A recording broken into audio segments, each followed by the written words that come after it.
सती वो जो शक्ति की प्रतीक थी। सती वो जिसके कण कण में शिव का वास था। सती वो जो सिर्फ प्रेम नहीं, गहरे और निश्चल प्रेम की पहचान थी। और सती वो जिसके बलिदान ने शिव को महाकाल बना दिया। भारतीय पौराणिक साहित्य केवल देवी देवताओं की कथाओं का संग्रह नहीं है, बल्कि वह मानव जीवन के गहरे भावों, संघर्षों, मूल्य और नैतिक प्रश्नों का दर्पण भी है। इन्हीं कथाओं में एक अत्यंत मार्मिक, गूढ़ और भावनात्मक कथा है, सती और भगवान शिव की कथा। यह कथा केवल दिव्य प्रेम की नहीं, बल्कि आत्मसम्मान, स्त्री स्वाभिमान, अहंकार, त्याग और सृष्टि के संतुलन की कहानी है। सती और शिव का संबंध केवल पति पत्नी का नहीं था, वह चेतना और शक्ति, वैराग्य और प्रेम तथा संयम और सृजन का मिलन था। भारतीय दर्शन के अनुसार सृष्टि का संचालन दो मूल शक्तियों से होता है, पुरुष और प्रकृति, जिन्हें सेव्य परंपरा में शिव और सती कहा गया है। शिव चेतना है, स्थिर, मौन और निराकार, जबकि शक्ति ऊर्जा है, गतिशील, सृजनशील और परिवर्तनकारी। शक्ति के बिना शिव निष्क्रिय है और शिव के बिना सती दिशाहीन। यही कारण है कि जब सृष्टि की रचना हुई तब यह अनुभव किया गया कि शिव का वैराग्य अत्यधिक है और सृष्टि का संतुलन बनाए रखने के लिए शक्ति का उनके साथ होना आवश्यक है।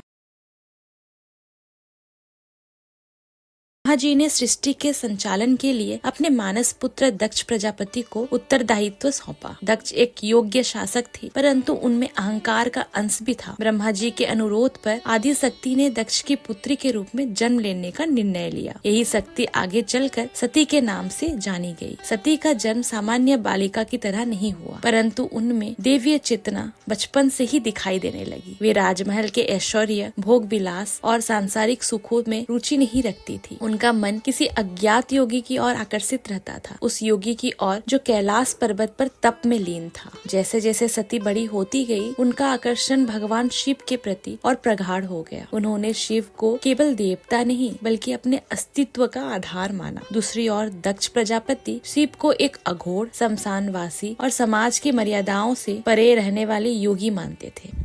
दक्ष चाहते थे कि उनकी पुत्री का विवाह किसी शक्तिशाली, संपन्न और प्रतिष्ठित देवता से हो, परंतु सती का हृदय केवल शिव के लिए धड़कता था। जब पिता ने विवाह से इनकार किया, तब सती ने विद्रोह नहीं किया, उन्होंने तपस्या का मार्ग चुना। सती ने घने जंगलों में जाकर कठिन तप किया। प्रारंभ में वे केवल फल फूल ग्रहण करती थी, फिर धीरे धीरे उन्होंने अन्न और जल का भी त्याग कर दिया। अंततः वे केवल वायु पर जीवन निर्वाह करने लगी। उनकी तपस्या इतनी कठोर थी कि देवता भी चिंतित हो उठे। सती की तपस्या प्रेम से उपजी थी, न किसी स्वार्थ से, न किसी सत्ता के लालच से। अंततः भगवान शिव का ध्यान टूटा। उन्होंने सती की निस्वार्थ भक्ति को स्वीकार किया और उन्हें अपनी अर्धांगिनी के रूप में स्वीकार करने का निर्णय लिया। शिव और सती का विवाह अत्यंत सरल और प्रतीकात्मक था। इसमें भव्यता से अधिक भावना और संतुलन था। यह विवाह वैराग्य और प्रेम, तप और सृजन के मिलन का प्रतीक था। विवाह के पश्चात दोनों कैलाश पर्वत पर निवास करने लगे और उनका जीवन आनंदमय रहा। हालांकि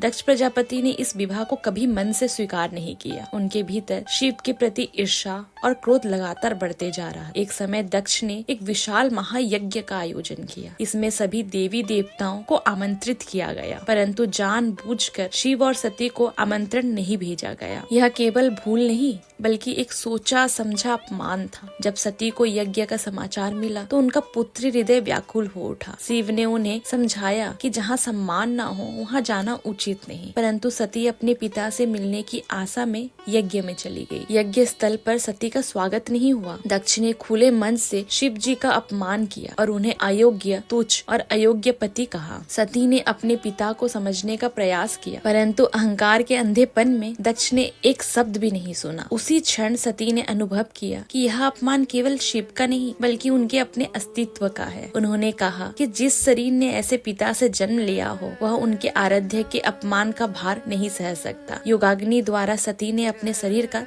त्याग कर दिया। यह आत्महत्या नहीं, बल्कि आत्मसम्मान की रक्षा हेतु किया गया बलिदान था। जब सती के बलिदान का समाचार शिव तक पहुंचा, तो वे रुद्र रूप में प्रकट हुए। उनके क्रोध और शोक से संपूर्ण ब्रह्मांड कांप उठा। उन्होंने अपनी जटा से वीरभद्र और भद्रकाली को उत्पन्न किया और उसे दक्ष के यज्ञ के विनाश का आदेश दिया। यज्ञ ध्वस्त हुआ, देवता भयभीत हुए और दक्ष का अहंकार समाप्त हुआ। परंतु शिव का दुख शांत नहीं हुआ। वे सती के निर्जीव शरीर को कंधे पर उठा होकर पूरे ब्रह्मांड में विचरण करने लगे। शिव के तांडव से सृष्टि संकट में पड़ गई। तब भगवान विष्णु ने अपने सुदर्शन चक्र से सती के शरीर को विभाजित किया। जहाँ जहाँ सती के अंग गिरे वहाँ वहाँ 51 शक्तिपीठों की स्थापना हुई। ये शक्तिपीठ केवल धार्मिक स्थल नहीं बल्कि स्त्री शक्ति, त्याग और आत्मसम्मान के प्रतीक है। शिव ने भैरव रूप धारण कर इन शक्तिपीठों की रक्षा की। सती का बलिदान अंत नहीं था। शक्ति पुनः पार्वती के रूप में जन्मी और पुनः शिव को प्राप्त करने के लिए तपस्या की। इस प्रकार शिव शक्ति का मिलन फिर से हुआ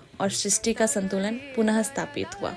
तो दोस्तों, ये थी मेरी कहानी। आपको अगर मेरी कहानी पसंद आई हो तो जरूर मेरे चैनल को सब्सक्राइब करना, क्योंकि कहानी लिखना और उसे फिर वीडियो के रूप में दिखाना बहुत ही मुश्किल होता है। थैंक यू, धन्यवाद और हर हर